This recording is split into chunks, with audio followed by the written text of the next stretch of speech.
Je pourrais croire à ma vocation. Dès le plus jeune âge, j'ai souvent rêvé qu'il m'était donné de voler, sans machine, avec les seules ressources de mon corps. Comment ? Il est difficile de l'expliquer. Je devais aspirer et retenir dans mes poumons le plus d'air possible, faire avec les bras des mouvements précipités, très fatigants, qui ressemblaient autant aux gestes du nageur qu'aux coups d'aile de l'oiseau. Et je volais, d'un vol tangent très pénible dans l'ascension, très agréable et très sûr dans la descente planée. J'ai connu le vol cauchemar et le vol rêve. Exemple de vol cauchemar.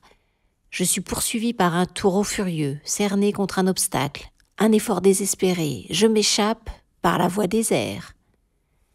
Exemple de vol rêve. Par une nuit claire et calme, sans angoisse mais avec une émotion très agréable, je sors par une fenêtre et je vole silencieusement au-dessus d'une ville éclairée, le plus souvent Nice. Je m'arrête au balcon, aux lucarnes des mansardes, je surprends les amoureux. À une époque où j'étais sujet à des hallucinations assez fréquentes, je m'étonne de ne pas être une fois réellement sorti par la fenêtre, tant l'illusion était forte.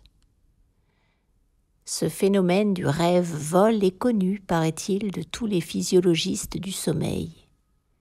Je cite néanmoins mon cas, parce que je fus assez surpris de constater plus tard une grande similitude entre mes premières sensations de pilote et des lointaines réminiscences.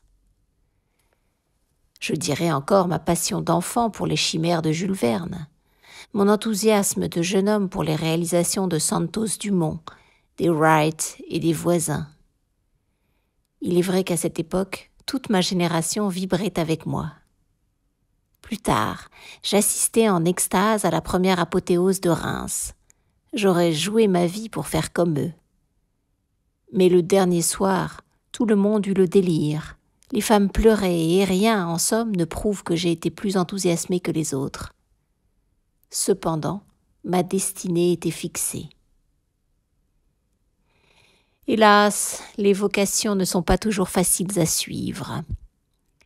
Nous étions aux âges héroïques.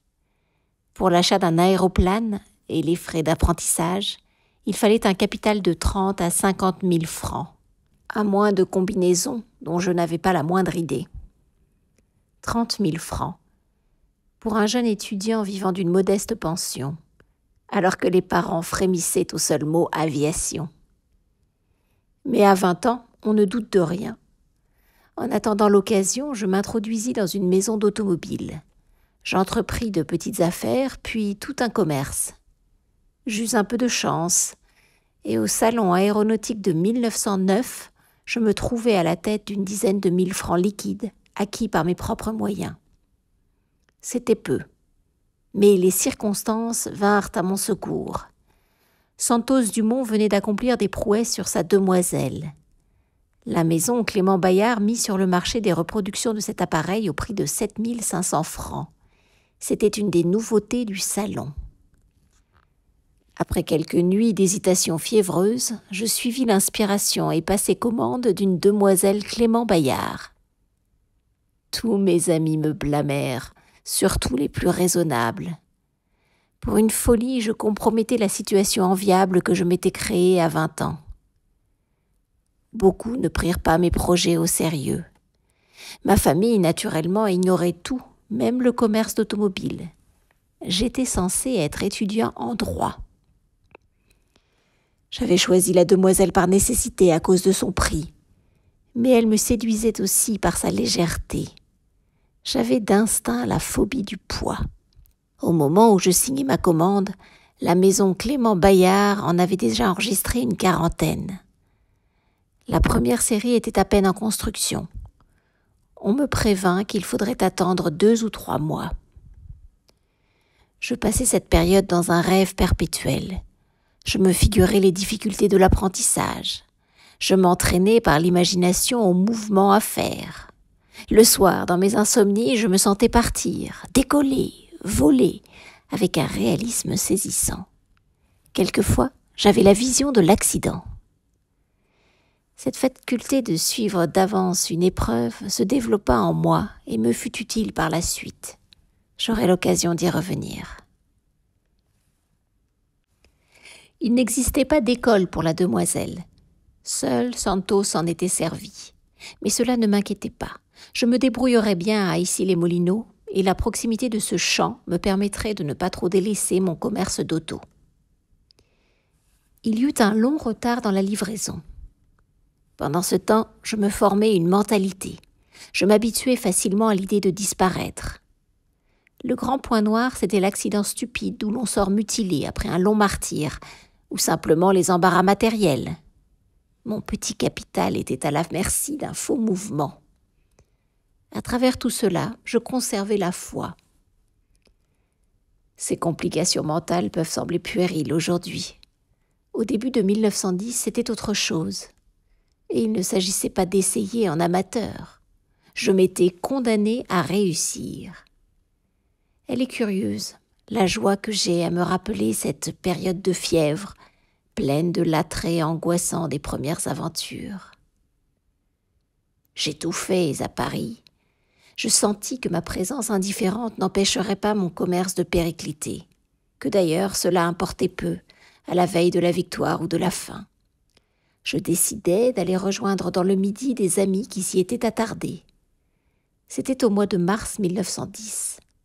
Je partis par la route dans ma petite voiture d'essai, une légère torpedo de sport à 2 places. Un mécanicien à la solde de mes amis profitait de ma place libre et devait me rendre en route les petits services de son métier. Le pauvre homme regretta de n'avoir pas pris le train. J'étais extrêmement entraînée à conduire. Mon énervement chronique se traduisait par une allure de route qui devait mettre à la torture, je m'en rends compte, un paisible père de famille. Par-dessus le marché, j'étais distrait, au point d'oublier les obstacles. Il en résultait des solutions improvisées qui achevaient de terroriser mon compagnon. Nous ne connaissions la route ni l'un ni l'autre. Nous nous trompions constamment. Il fallait revenir en arrière. Entre 3 et 4 heures de l'après-midi, nous étions néanmoins aux environs du village de Feurs, près de Saint-Étienne. C'est là qu'ayant fait une embardée trop vive pour dépasser une charrette, mes roues de gauche se calèrent dans une ornière et je vis avec horreur mon compagnon décrire dans l'air une courte parabole et atterrir sur la tête dans un champ labouré. Après la première seconde d'angoisse, je fus pris d'un fou rire nerveux. L'homme était trapu et sanguin. Il se releva en titubant et tourna vers moi un visage congestionné autant par la colère que par le choc. Ses yeux étaient exorbités, larmoyants. Il fit machinalement un pas vers moi. Allait-il m'étrangler ? Les choses se passèrent mieux.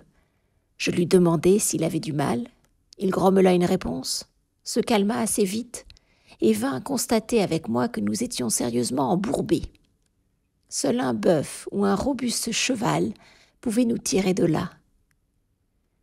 Nous trouvâmes le secours nécessaire dans une ferme voisine, mais tout cela nous fit perdre 2 heures. Nous étions fatigués. Je ne cherchais pas ce soir à dépasser Feurs. Un bon dîner, la promesse d'aller moins vite le lendemain rendirent à mon compagnon son humeur naturellement douce. Dans la suite du voyage, mon moteur, dont j'avais négligé le graissage, grippa 2 fois et se refusa de lui-même aux excès de vitesse. Nous arrivâmes péniblement à Nice en 2 journées et demie. J'eus une très grande joie à retrouver le cadre de mes années de collège, l'air parfumé, les fleurs, le soleil et le bleu unique de la Méditerranée. J'allais voir mon collège de Cannes, le lycée de Nice, les 2 maisons où j'avais vécu, le vélodrome du Vallon des Fleurs. Je refis de longues promenades que j'avais faites jadis à bicyclette. Au seuil de l'aventure, j'étais émue de revoir ce beau pays, où, enfant, j'avais envié tant de choses. Comme il serait bon de revenir là, un jour heureux, dans l'ivresse d'un bel effort victorieux. De chaque souvenir, je recueillais une parcelle de courage. Chaque heure me rendait plus odieuse, plus impossible l'idée d'une existence médiocre, avec sa petite cuisine quotidienne. J'étais un peu exaltée. Un jour, un ami m'invita à Monte-Carlo. Il me fait visiter les salles de jeu. Je subis l'attirance troublante de ces tapis couverts d'or et de liasses qu'on traite à coups de râteau. Là aussi, le risque exerçait sa fascination. Mon ami s'était assis. Je m'approchai d'une table de 30 et 40 et suivis le jeu quelques instants.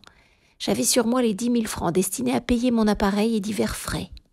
Je voulus essayer ma chance. Ce qui se passa fut une leçon et un avertissement.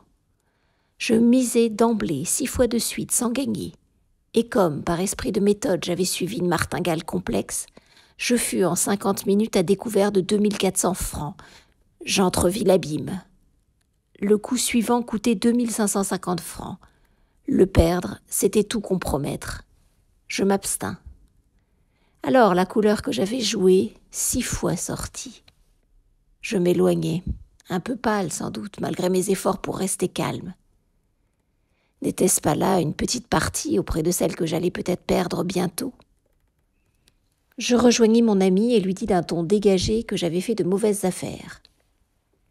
La soirée fut charmante. Un fin dîner à l'hôtel de Paris me laissa l'impression que la vie était belle. Et quelques louis, bien peu de choses auprès de la fortune que je méritais. Pendant ce temps, mon suppléant de Paris réussissait quelques ventes heureuses qui me permirent de prolonger mon séjour sur la Côte d'Azur. Ces vacances me firent le plus grand bien, et je rentrai à Paris le 30 avril, jour d'échéance, dans une forme physique et mentale très propice.